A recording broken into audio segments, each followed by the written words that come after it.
Saudara-saudari terkasih dalam Kristus, hari ini Senin 11 Desember 2023 dalam pekan Advent kedua tahun B. Bacaan dibawakan oleh Maria Teresia Widyastuti, Mazmur dilantunkan oleh Asira Syifa Widiarto, dan renungan ditulis oleh Sandi Kusuma. Selamat menekuni Sabda Allah. Marilah mewujudkan kebaikan bersama untuk hidup dalam damai dan sejahtera.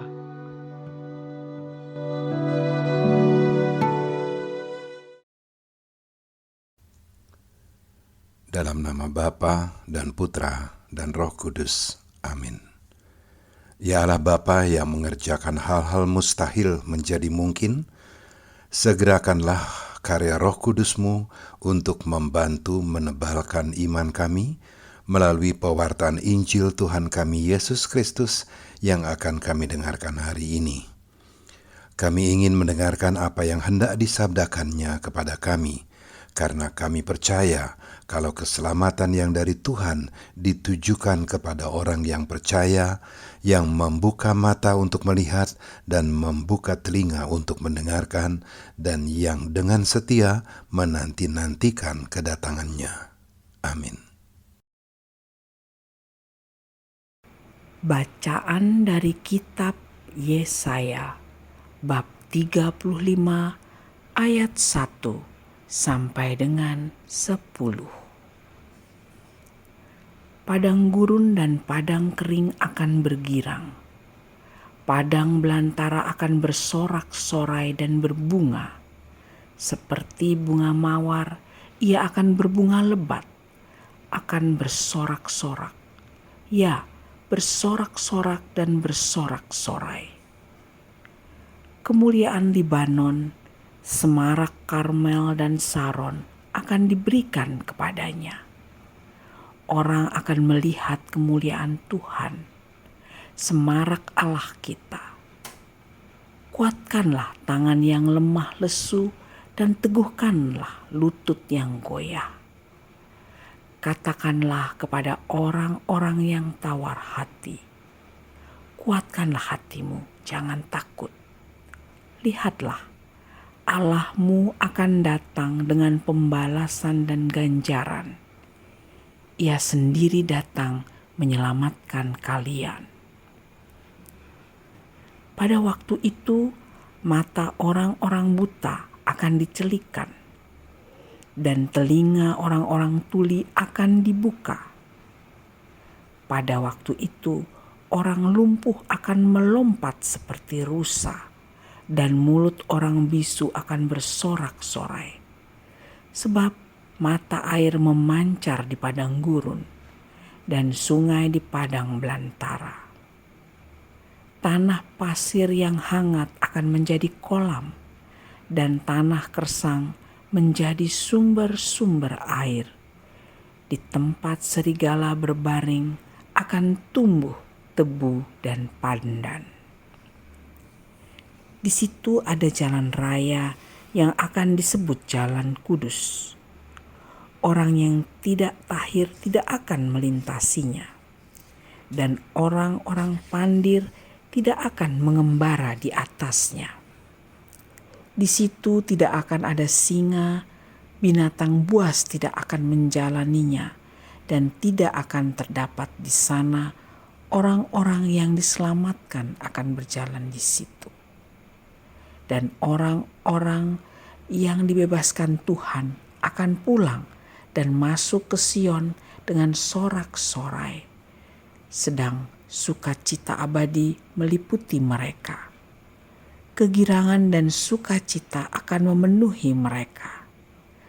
Kedukaan dan keluh kesah akan menjauh. Demikianlah sabda Tuhan.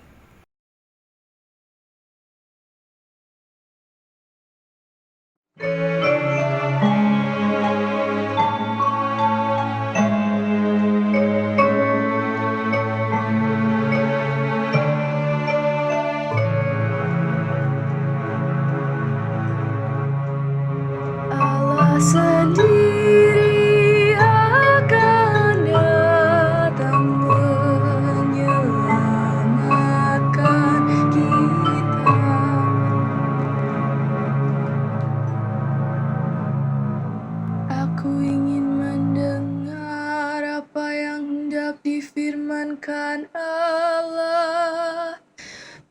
Bukankah ia hendak berbicara tentang damai kepada umatnya?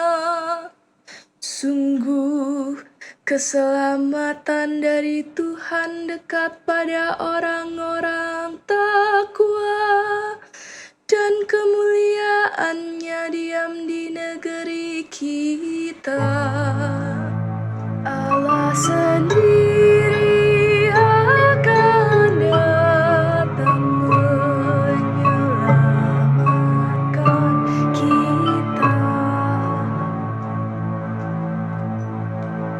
Kasih dan kesetiaan akan bertemu, keadilan dan damai sejahtera akan berpelukan. Kesetiaan akan tumbuh dari bumi, dan keadilan akan merunduk dari langit. Allah sendiri akan datang menyelamatkan kita. Tuhan sendiri akan memberikan kesejahteraan, dan negeri kita akan memberi hasil. Keadilan akan berjalan di hadapannya, dan damai akan menyusul di belakangnya. Allah sendiri akan datang menyelamatkan kita.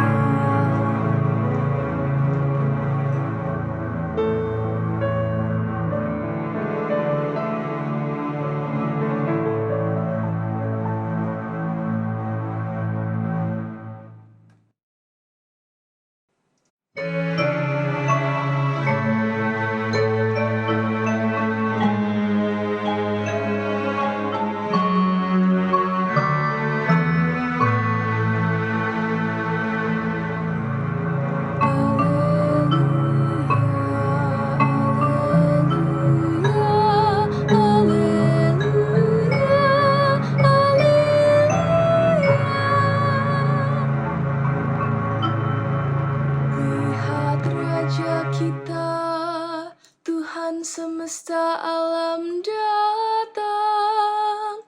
Ia datang membebaskan kita dari belenggu perbudakan. Haleluya, haleluya, haleluya, haleluya.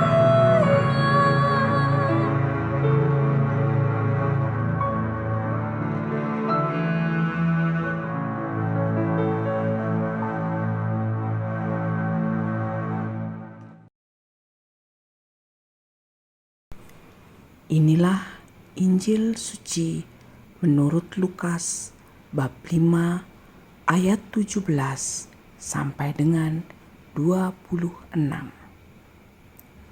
Pada suatu hari ketika Yesus sedang mengajar, ada beberapa orang Farisi dan ahli Taurat duduk mendengarkannya. Mereka datang dari semua desa di Galilea dan Yudea dan dari Yerusalem. Kuasa Tuhan menyertai Yesus, sehingga ia dapat menyembuhkan orang sakit. Maka datanglah beberapa orang mengusung seorang lumpuh di atas tempat tidur. Mereka berusaha membawa dia masuk dan meletakkan di hadapan Yesus. Tetapi karena banyaknya orang di situ, mereka tidak dapat membawa masuk. Maka mereka naik ke atas rumah dan membongkar atap itu. Kemudian mereka menurunkan si lumpuh ke tengah-tengah orang banyak, tepat di depan Yesus.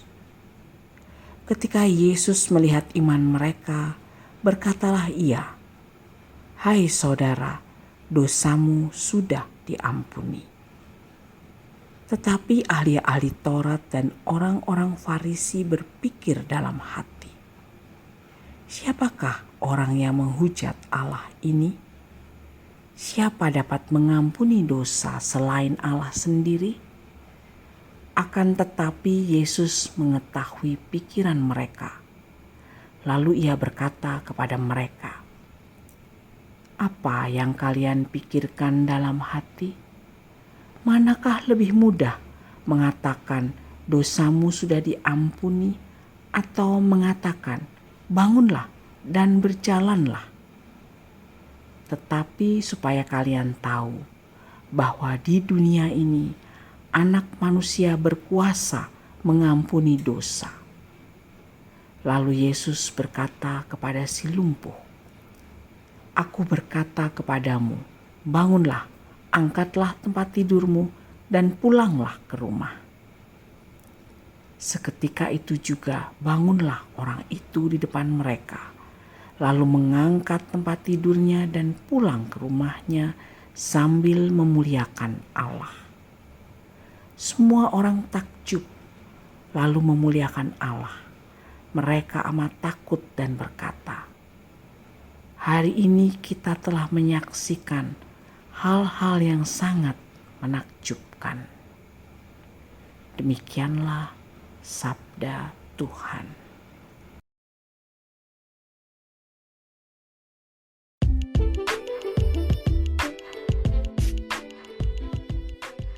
Belajar dari si lumpuh. Renungan dibawakan oleh Sandi Kusuma.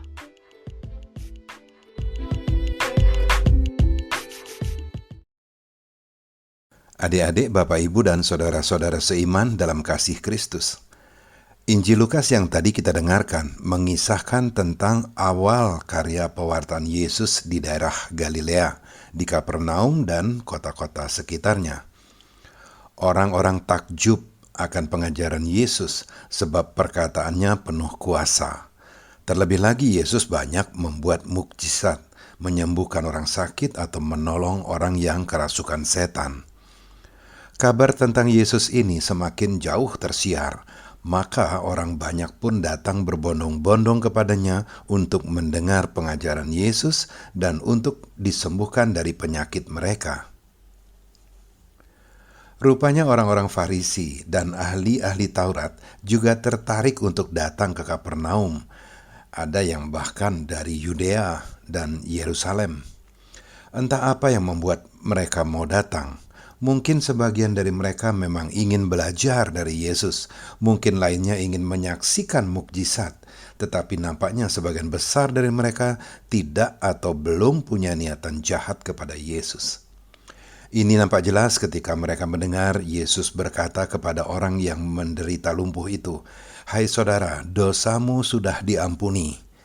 Menurut mereka, ucapan Yesus ini jelas-jelas menghujat Allah, sebab hanya Allah yang dapat mengampuni dosa manusia.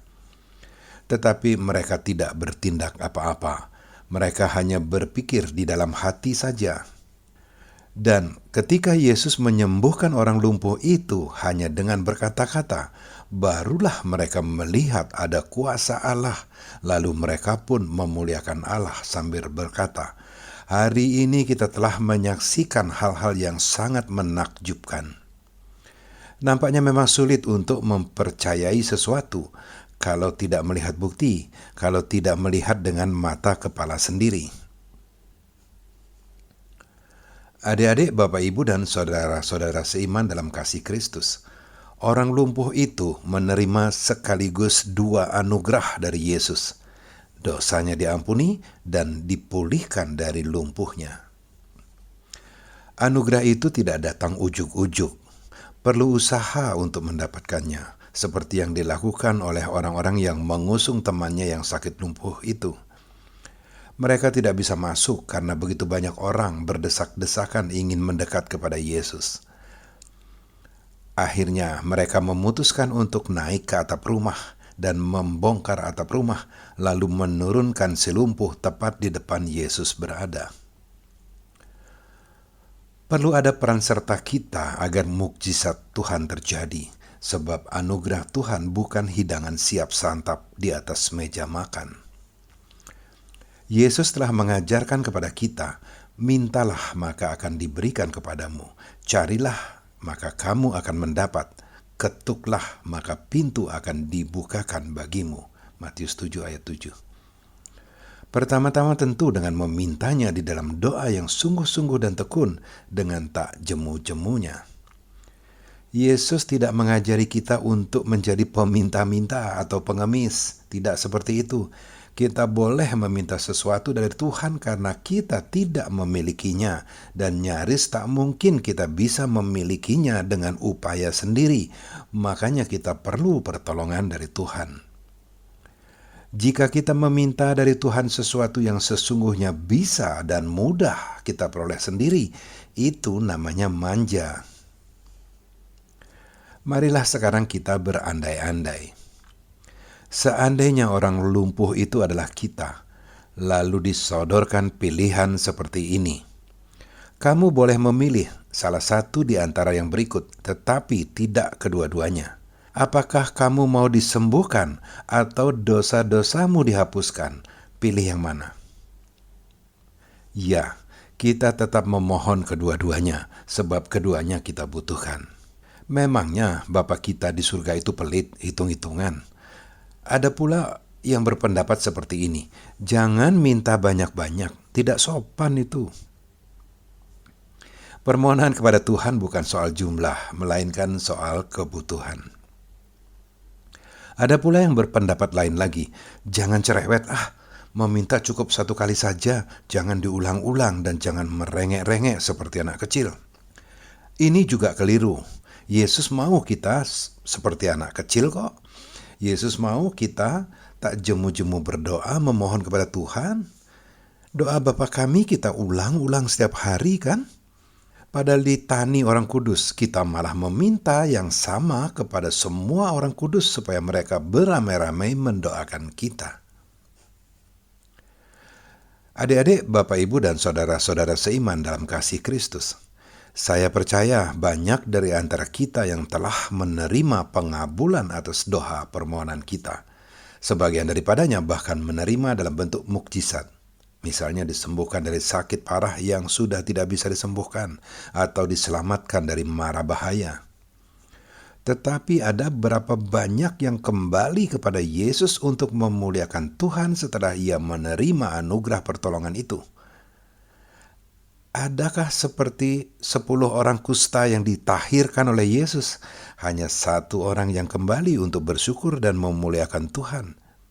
Dan yang lebih memalukan, satu-satunya yang kembali kepada Yesus itu malah orang Samaria. Saya juga percaya banyak dari antara kita yang merasa doa permohonannya tidak dikabulkan, padahal sudah bertekun mendoakannya. Sebagian daripadanya mencoba menghibur diri, dikabulkan atau tidak tetap bersyukur. Atau dikabulkan ya syukurlah, tidak dikabulkan ya nggak apa-apa juga. Ada niat mau minta apa tidak? Atau sesungguhnya ia tidak percaya Tuhan dapat mengabulkan permintaannya yang mustahil sekalipun. Oleh karena itu jangan berhenti hanya berdoa saja, mesti lanjut mencari dan mengetuk, seperti yang dilakukan orang-orang yang mengusung orang lumpuh itu, mencari Yesus dengan segenap upaya dan usaha, walaupun mesti melalui atap rumah. Karena kita tidak mencari, jangan-jangan kita malah tidak menyadari kalau pertolongan Tuhan sudah datang, tetapi mungkin dalam wujud lain, yang lebih dari apa yang kita butuhkan. Untuk menyudahi renungan hari ini, izinkan saya mengutip Injil Markus 11 ayat 24 berikut ini. Karena itu aku berkata kepadamu, apa saja yang kamu minta dan doakan, percayalah bahwa kamu telah menerimanya, maka hal itu akan diberikan kepadamu. Marilah kita berdoa. Ya Allah Bapa kami, ada banyak hal yang telah kami mintakan kepadamu. Ada banyak harapan yang telah kami serukan di dalam doa-doa kami. Dan kami mengikuti Yesus ketika berdoa kepadamu, bahwa bukan kehendakku, melainkan kehendak-Mu lah yang terjadi. Maka terjadilah pada kami seturut kehendak-Mu ya Bapa. Harapan kami ini kami sampaikan melalui perantaraan Yesus Kristus, Tuhan dan Penyelamat kami. Amin. Dalam nama Bapa dan Putra dan Roh Kudus. Amin.